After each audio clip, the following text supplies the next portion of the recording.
welcome back to my channel. My name is Noma. I hope you're all doing well. How is 2020 treating you? I hope it's all good. Yes, so for all those that have subscribed so far, thank you so much, you guys. I really do appreciate you. I do appreciate you. And if you're new here, please just subscribe. Hit the subscribe button. Just go ahead and do it. Just do it.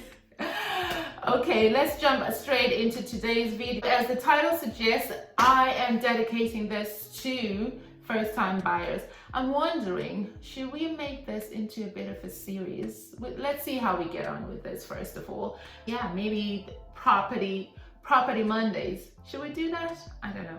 Okay, let's jump straight into it anyway. So today's video is to do with the extra costs to consider before buying your first home. You're all excited, you've got your deposit saved up. It is not easy, especially in this Dublin market space that we find ourselves in, but you have done it. You have saved 10% of your deposit, and then you are faced with extra costs. I don't want you to be in that situation. So I have listed out a few things to consider before you go ahead and start on that journey. Okay, so this is extra monies that you have to save up on top of your 10% deposit. Now, the first thing to consider is the stamp duty. All properties bought in Ireland have to pay stamp duty. Back in the day, I think they had abolished the stamp duty for first-time buyers, but unfortunately it is back. It is something that you have to pay as well on top of your deposit. So first, stamp duty is 1% of the property value. So if you're buying, we'll make an example of, say if you're buying a property worth 250,000, your stamp duty then is 1% of that, which is 2,500. Okay, so already you have 25,000 saved. That's 10% of your 250 property. And then now you have an extra there that you have to pay 2,500 towards the stamp duty. Now, the second thing I'm going to talk about is your solicitor's fees. In Ireland, your solicitor is responsible for the conveyancing. You're not able to buy a property without engaging the services of a solicitor. And why would you? Why would you want to buy a property without engaging a solicitor? Because there's a lot that goes into the contract, and you have to make sure you know what's in there, and you need somebody that deals with this sort of thing to help you out. So the solicitor's fees would be normally between 1,500 to maybe about 3,000 plus VAT. So that is something that you have to put in your budget when you're embarking on your property journey. So already we have stamp duty 2,500, your solicitor's fees of 3,000. We'll just take the extreme amounts, just so you're not left wanting. Solicitor's fees, say 3,000 plus VAT. And then the other thing you have to consider is the land registry fees. So will have to register your property under your name in the land registry. Depending on the price of your home, this can cost between 400 to 800, and it will have to be paid by you to the solicitor on top of their fees. There's also a mortgage fee to register your bank's interest in the property, and this is normally around 175 euros. That is, again, an extra cost that you have to pay on top of everything else. Other thing I wanted to mention is the searches. Now, your solicitor carries out a number of searches to ensure your property is okay to buy.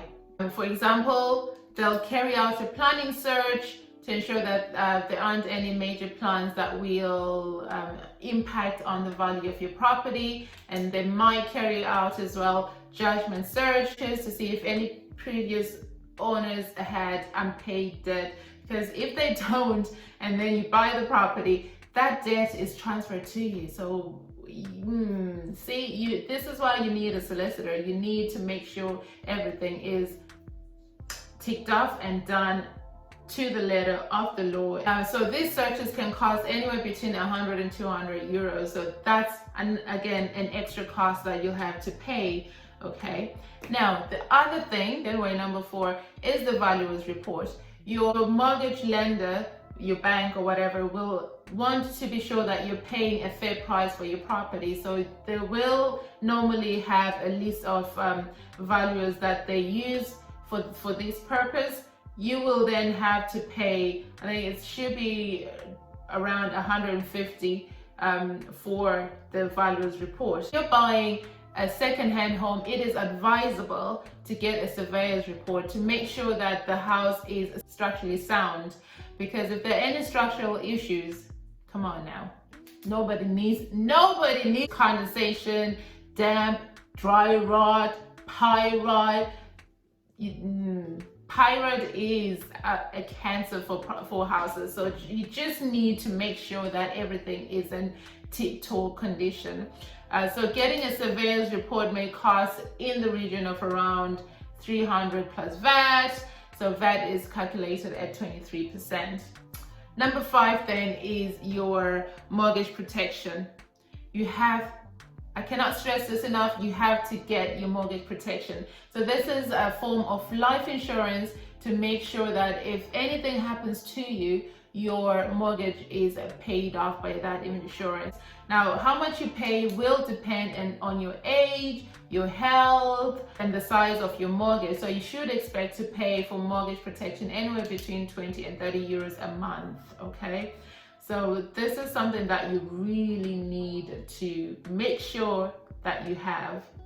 Okay, number 6 would be home insurance. So you just need to make sure that you're covered for that. I think that is an obvious one, just to protect against maybe flooding. So your contents in your house, just in case anything happens, you want to be covered. So you want to maybe dedicate a cost of around 300 euros for the year.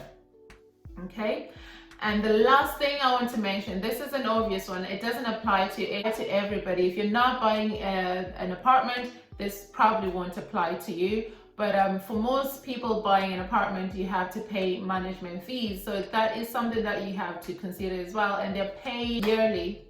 So, and some properties I've seen, it could range from anywhere from 900 odd to about close to 2,000 euros. So you have to consider what your budget is and what you're willing to pay per year towards the management fees, just so it doesn't impact on your budget. Now, I think that is about 8 items I have on the list.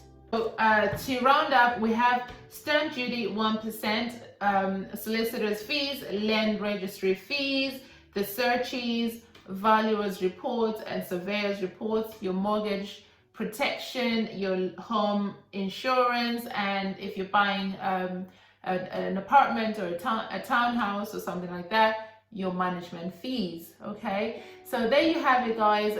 Few things to consider and put in your budget on top of saving for the deposit, in order for it to be easy for you to transition from a renter to a homeowner.